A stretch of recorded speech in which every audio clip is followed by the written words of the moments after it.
இயேசு கிறிஸ்துவின் நாமத்தினாலே இந்த மதிய வேளையிலே உங்கள் யாவரையும் அன்போடு கூட வாழ்த்துகிறேன். உங்களுக்கு கிருபையும் தேவ சமாதானமும் உண்டாவதாக.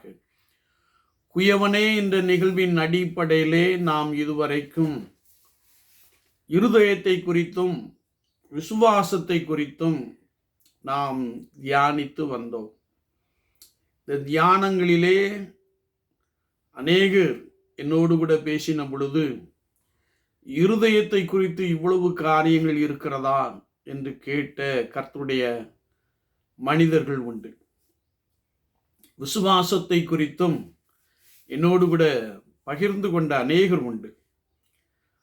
இந்த இரண்டு வார்த்தைகளையும் கிட்டத்தட்ட நாம் 2 வருடங்களாக இந்த காணொளியின் மூலமாக நாம் தியானித்துக் கொண்டிருக்கிறோம்.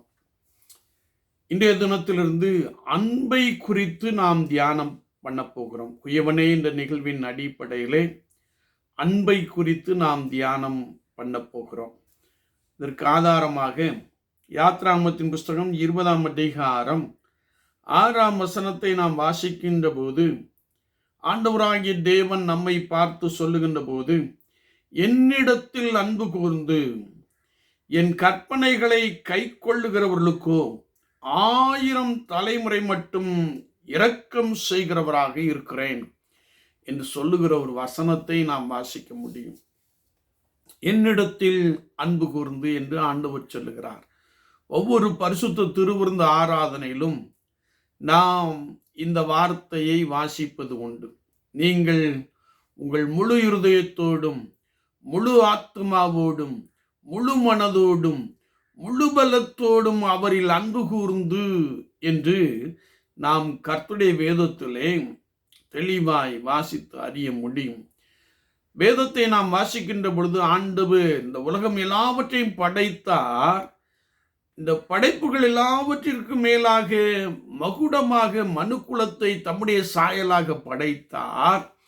இந்த மனுக்குலம் அவரிடத்தில் அன்பு கூற வேண்டும், அவரை ஆராதிக்க வேண்டும், அவரை வணங்க வேண்டும் என்பதை மையமாக வைத்து ஆண்டவர் உலகத்திலே நம்மை படைத்திருக்கிறார்.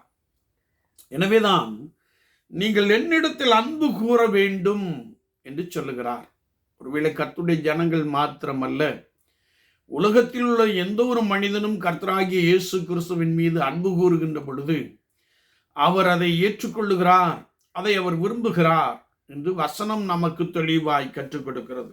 இரண்டாவதாக, யாரெல்லாம் கர்த்தராகிய இயேசு கிறிஸ்துவிடத்தில் அன்பு கூறுகிறார்களோ அவர்கள் என் கற்பனைகளை கை கொள்ள வேண்டும் என்று ஆண்டவர் விரும்புகிறார். வேதத்தை நாம் வாசிக்கின்ற போது கற்பனைகள் ஒன்றும் பாரமானவைகள் அல்லவே என்று நாம் கர்த்தருடைய வசனத்தை வாசிக்க முடியும்.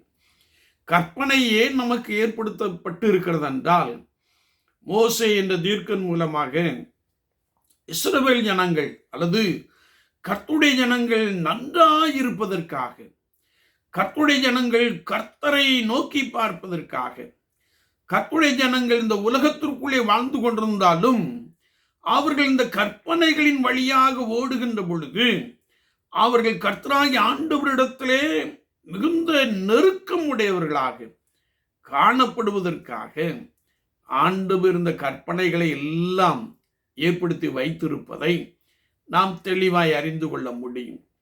ஒருவேளை நம்மில் அநேகர் எண்ணுகிறோம் கற்பனைகளை நாம் கை கொள்வது கஷ்டம் என்று சொல்லி, ஆனால் அவைகள் பாரமானவைகள் அல்லவே என்று நாம் புதிய ஏற்பாட்டின் பகுதியிலே வாசிக்க முடியும். ஆனால் நான் இந்த கற்பனைகளின் வழியாய் ஓடுகின்ற பொழுது கர்த்தரை மாத்திரம் பிரியப்படுத்துகிற ஒரு அனுபவம் நிறைந்தவர்களாக காணப்படுகிறோம். இந்த கற்பனைகளிலே பிரதான கற்பனை, உன் தேவனாகிய கர்த்தரிடத்தில் நீ அன்பு கூற வேண்டும். இரண்டாவதாக, நீ காண்கிற உன் சகோதரனிடத்தில் அன்பு கூற வேண்டும். இரண்டாம் கற்பனை என்னவென்றால் என்பதை நாம் கேட்டுக்கொண்டே இருக்கிறோம். ஆனால் காண்கிற எல்லாரிடத்திலும் நான் அன்பு கூற வேண்டும் என்பதை குறித்து வசனம் நமக்கு தெளிவாய் கற்றுக் கொடுக்கிறது. ஆனால் அதுவும் நமக்கு சாத்தியமா என்று பார்த்தால் உங்களில் அநேகர் எண்ணக்கூடும், அதை எப்படி எல்லாரிடத்திலும் அன்பு கூற முடியும் என்று சொல்லி. ஆனால் ஆதி திருச்சபையிலே அப்போஸ்தலர் 2ஆம் அதிகாரம் 4ஆம் அதிகாரங்களை நாம் எடுத்துக்கொள்கின்ற பொழுது, முதலாவது திருச்சபையிலே அவர்கள் எல்லார் மீதும் அன்பு கூர்ந்தார்கள். அவர்கள் பரிசுத்த ஆவியின் வல்லமையினாலே நிரப்பப்பட்டிருந்தபடினாலே தங்களுடையவைகளை தங்களுடையதென்று எண்ணாமல் எல்லாருக்கும் பகிர்ந்து கொடுத்தார்கள். எல்லாருக்கும் என்று சொல்லுகின்ற பொழுது, அவர்களோடு கூட வாழ்ந்து கொண்டிருந்த அந்த காலகட்டத்திலே உள்ள ஜனங்களுக்கு, ஒருவேளை அவர்களுடைய காண்டம்பரரி ஜனங்களுக்கு அவர்கள் எல்லாவற்றையும் பகிர்ந்து கொடுத்தார்கள். இதனுடைய விளைவு என்னவென்றால், இயேசு கிறிஸ்துவின் அன்பை அவர்கள் வாழ்ந்த சமுதாயத்திலே பிரதிபலித்தார்கள். ரட்சிக்கப்படுகிற ஜனங்களை கர்த்தர் அனுதினமும் சபையிலே சேர்த்து கொண்டு வந்தார்.